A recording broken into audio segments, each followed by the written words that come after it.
Olá, meus queridos amigos do Jesus Redivivo. Estamos aqui mais uma vez, para contar mais um caso de Chico Xavier, que, como sempre lembramos, para nós é um exemplo de amor e de dedicação. Gostaríamos também de pedir aos amigos, para que se inscreva aí no YouTube, no Instagram, no site aí do jesusredivivo.com e se puder lá também no sininho, por gentileza, para que nós possamos, de uma forma mais tranquila, continuarmos aí o nosso trabalho. E hoje, mais uma vez, gostaríamos de contar um caso que, com certeza, é conhecido de muita gente, mas, sem dúvida nenhuma, relembrar o que passou o nosso Chico para que ele nos trouxesse essa grande obra, essa grandiosa obra do mundo espiritual, sem dúvida alguma, é maravilhoso, E hoje nós vamos falar alguma coisinha desse livro, Parnaso de Além Túmulo, pelo qual ele passa por uma situação que deixa para nós um grande exemplo de fé, de renúncia e dignidade. Antes, porém, nós gostaríamos de lembrar que no ano de 1927, uma das irmãs do Chico Xavier, ela ficou doente, um problema de obsessão. E nesse problema obsessivo, ela delirava bastante, arregalava os olhos, se contorcia, suava frio, urrava impropérios e a família fica, sem dúvida alguma, preocupada. Imagine o senhor João Cândido, vendedor de bilhetes, Chico Xavier, ao qual havia prometido que cuidaria de todos os irmãos. Eles levaram aos médicos, que nenhum conseguiu resolver. E seu João Cândido ficou sabendo que numa cidade vizinha tinha um casal, José Hermínio Perácio, a dona Carmen, que eram espíritas e que através de passes e de rezas tinham o dom de curar as pessoas. Gostaríamos de lembrar também que Pedro Leopoldo, nessa época de 1927, era uma cidade praticamente católica. Eles eram católicos, fervorosos, frequentadores da igreja, dirigida pelo padre Sebastião Scarzello. Mas nesse momento o João Cândido ele não tem dúvida. Ele passa pela autoridade do padre e busca o casal, convida o casal para ajudar a filha. E qual não é a surpresa que depois de algumas rezas, de passes, de águas fluidificadas, a moça fica boa.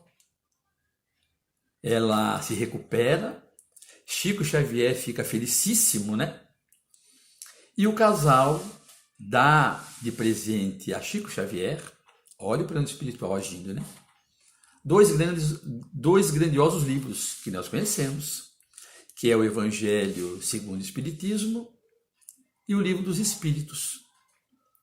E ali, Chico Xavier fica conhecendo a palavra mediunidade. O que é mediunidade? Mediunidade é estar no meio e que serve de intermediário do mundo espiritual ao mundo material.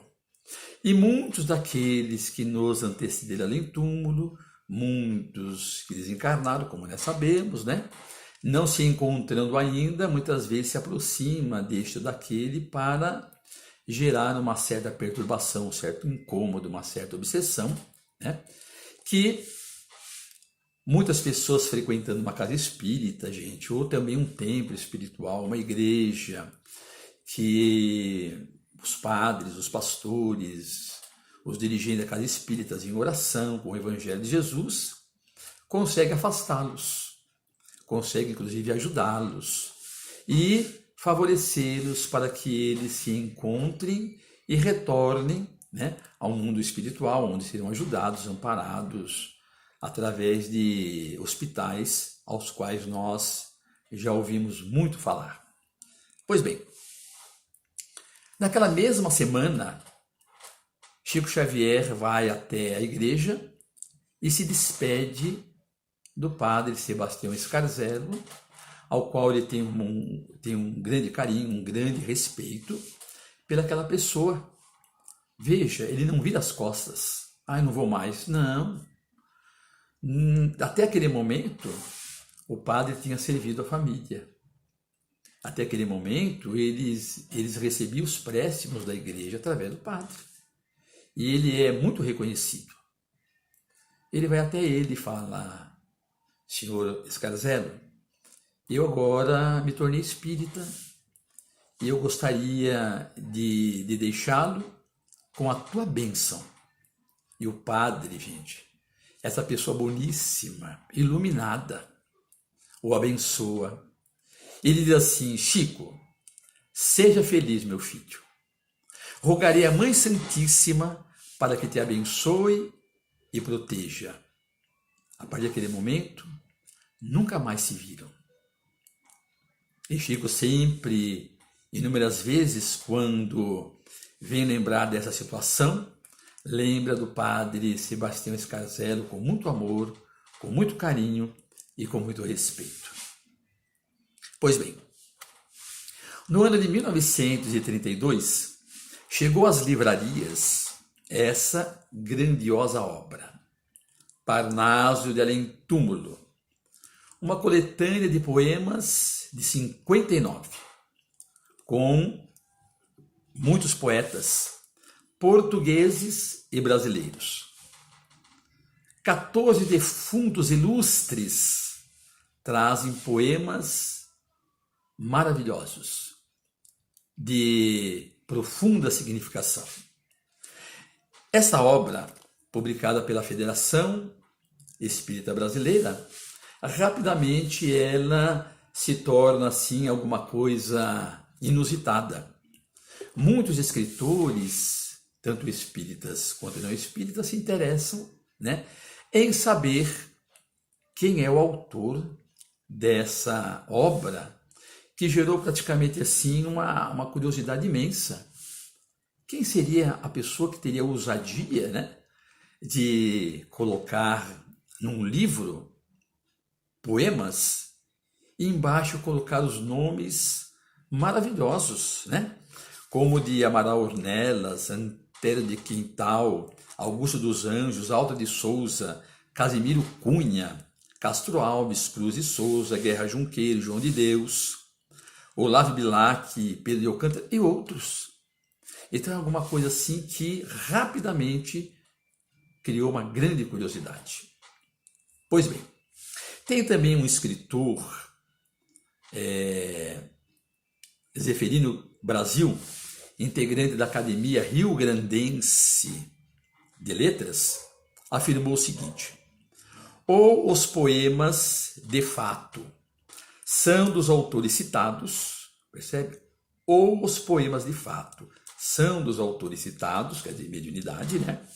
Ou o senhor Francisco Cândido Xavier é um poeta extraordinário, capaz de imitar os maiores gênios da poesia universal.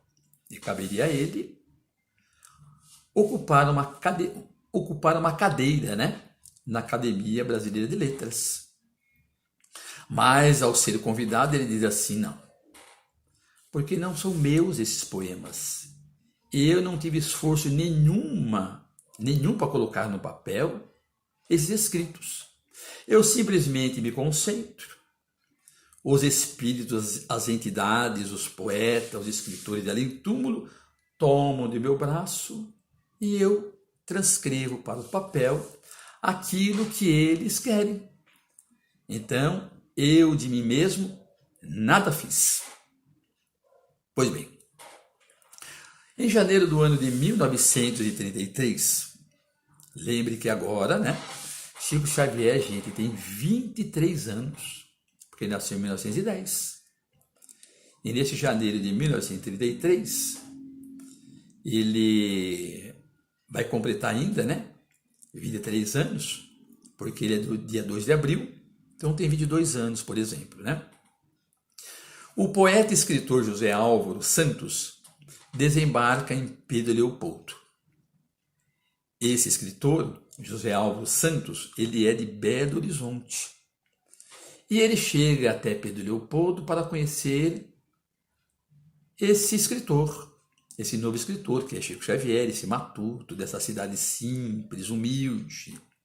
E ele vai até a casa de Chico Xavier e conhece a família, conhece a pobreza, a casa humilde, a simplicidade. Seu João Cândido, vendedor de bilhetes, que não ganha muito, né? Vai encontrar Chico Xavier trabalhando na casa do senhor José Felizardo Sobrinho, ao qual ganha um pouquinho de dinheiro que mal dá para sustentar a família. Um pouquinho de água aqui, né? Pois bem, e ele então tem a ideia de levar Chico Xavier a Belo Horizonte. Então ele vai até o seu João Cândido e diz: seu João, eu vejo em Chico Xavier, o teu filho, uma grande prosperidade.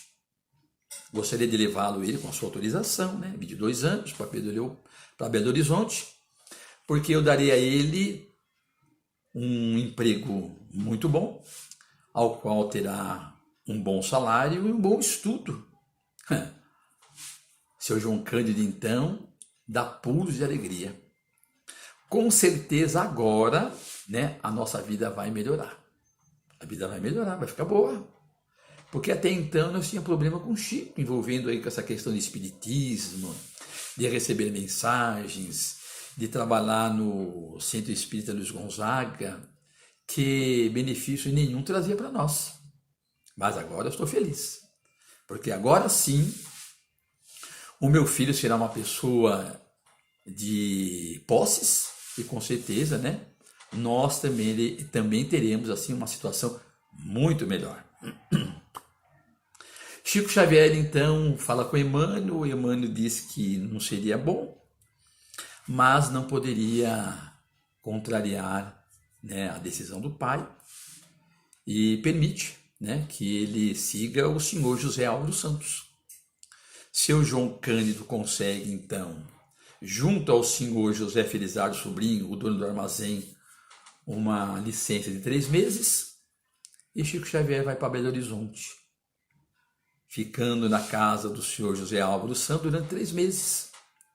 E nesses 3 meses, Chico Xavier recebe a visita de pessoas ilustres, poetas, escritores, jornalistas, para conhecer o matuto de Pedro Leopoldo.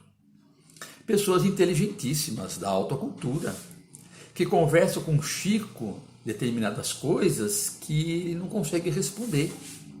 Muitas das vezes ficando em silêncio, num respeito, numa consideração absoluta. Durante a noite, ele pergunta a Emmanuel e a sua mãe, Maria João de Deus, né, desencarnada, e Emmanuel, seu mentor, e eles dizem determinadas coisas, vai orientando Chico.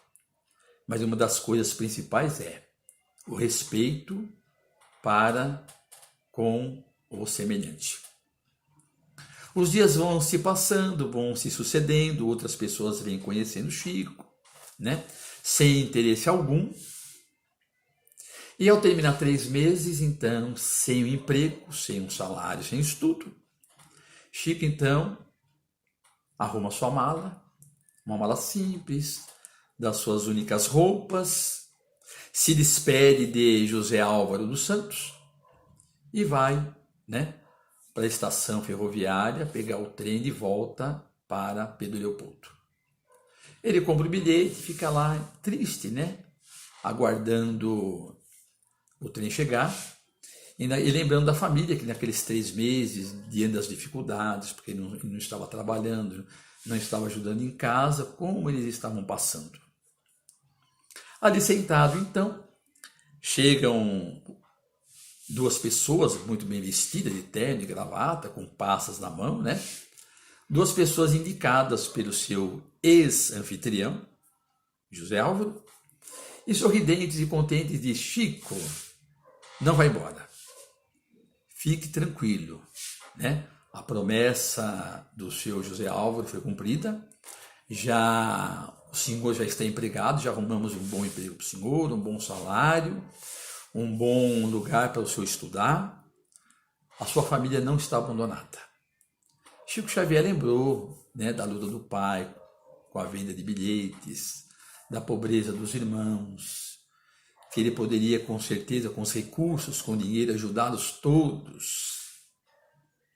Aí ele pegou e foi acompanhando, né, aquelas duas pessoas que, olhando para ele, disse: Chico, só que tem só uma coisa.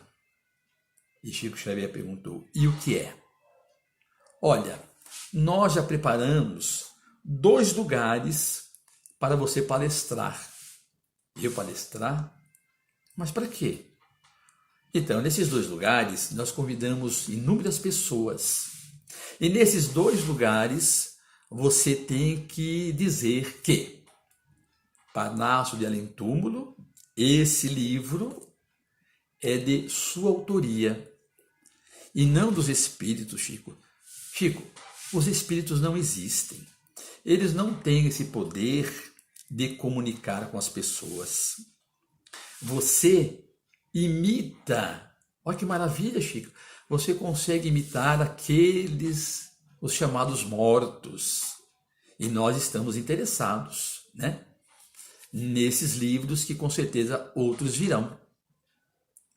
E Chico fala assim: eu não posso mentir para mim mesmo. A minha mãe tem me acompanhado e é real. Emmanuel, meu mentor, e outros tantos que escreveram pelas minhas mãos, são real. Eu não tenho como mentir para mim mesmo, me desculpem. E eles, mais uma vez, dão uma investida, sabe, Chico? Olha, você já viu falar de um pássaro sofrer? Ele humildemente responde: não, eu nunca ouvi. Então, Chico, o pássaro sofrer é um pássaro que tem o dom de imitar outros tantos pássaros. E você é um daqueles que consegue imitar outros tantos poetas. E ele falou assim: mesmo assim, eu não posso negar, porque não é assim que acontece. Eu não estou imitando ninguém. Eles se apresentam, pega no meu braço e eu transcrevo no papel as mensagens que fluem deles e não de mim. Me desculpe. Os 2 então viraram-lhe as costas e foi embora. Ele pegou o trem e, voltando, Emmanuel aparece. Ele, entristecido, diz: o senhor vê? Eles me disseram que eu sou um pássaro de nome Sofrer. E Emmanuel, esse grande mentor espiritual, lhe diz: Chico, pássaro sofrer tu não é não, mas que você vai ter que sofrer muito para aprender, isso você vai. E Chico, durante toda a sua vida, nos traz essas pérolas maravilhosas do plano espiritual, através da renúncia, da sua dedicação, do seu amor, do seu carinho, da sua certeza para todos nós. É a sua bondade acima de tudo, é a sua certeza que impregna nossas almas e faz com que nós muito amamos o Senhor Chico Xavier, pelo muito que ele realizou, pelo muito que ele fez. E é um exemplo por quê? Porque chega o momento da reflexão. Porque eu digo por mim, que temos uma tarefa simples e humilde numa casa espírita, e muitas das vezes basta o tempo anunciar uma chuva para que nós venhamos a ficar desestimulados. Basta uma contrariedade para que nós não venhamos a frequentar a casa espírita. Basta uma doença pequena para que nós nos afastemos da casa espírita. Basta a morte, o desencarne de alguém, que nós espíritas sabemos que a vida continua e o momento de todos chegam, para que nós venhamos a ficar desestimulados. Mas Chico teve tudo isso, mas nunca desanimou. nunca deixou de cumprir à risca o seu trabalho junto aos espíritos amigos.